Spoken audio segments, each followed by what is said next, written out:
छोरावा उठाला अरे छोड़ी द प्लास्टिक पन्नी छोरावा उठाला आदत बदल सैया आदत बदल सैया अपन दुनिया बचाना आदत बदल सैया दुनिया बचाना आदत बदल सैया छोड़ी द प्लास्टिक पन्नी झोलावा उठाला छोड़ी द प्लास्टिक पन्नी झोलावा उठाला आदत बदल सभी अपन दुनिया बचाना आदत बदल सभी अपन दुनिया बचाना आदत बदल सभी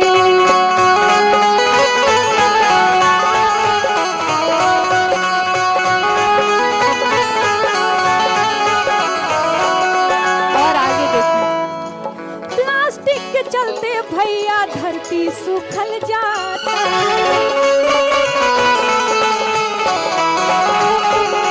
खेतवा में दिखाई फसलियों मुरझाता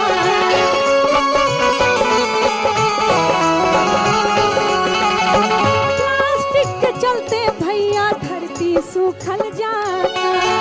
खेतवा में दिखाई फसलियों मुरझाता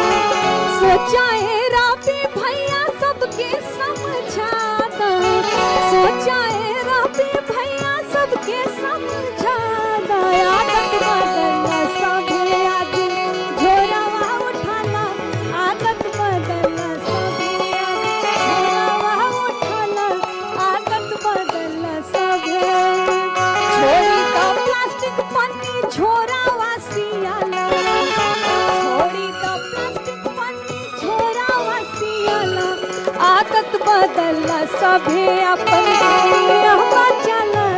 आदत बदल सभी अपन दुनिया बचाला आदत बदल सभी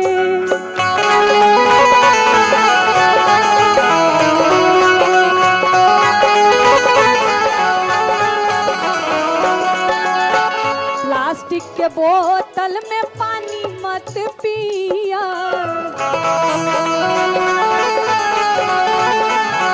प्लास्टिक के बोतल में पानी मत पिया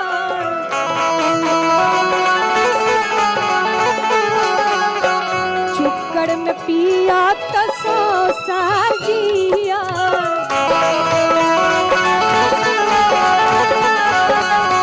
चुक्कड़ में पिया तो 100 साल जिया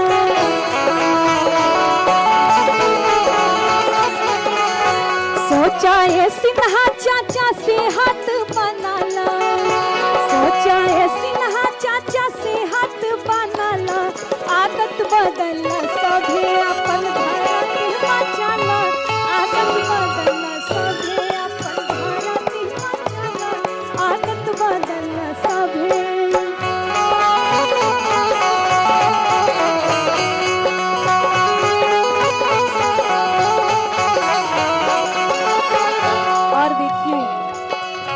गांधी जी के रहल खादी के सपना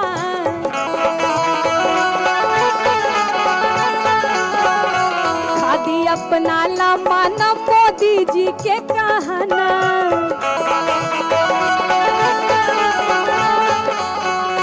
गांधी जी के रहल खादी के सपना खादी अपनाला माना मोदी जी के कहना खादी के आज तू छोरावा सियाला खादी के आज तू छोरावा सियाला ऐसे नहीं सभी लोग बोलेंगे एक स्वर में अरे आदत बदल सभी अरे सुनाए सिन्हा चाचा सबका के समझादा अरे सुनाए रवि भैया सबका के समझादा एक स्वर में आदत बदल सभी अपन धरती बचाला आदत बदल सभी अपन धरती बचाला आदत बदल सभी छोड़ी द प्लास्टिक पन्नी छोरावा उठाला छोड़ी द प्लास्टिक पन्नी छोरावा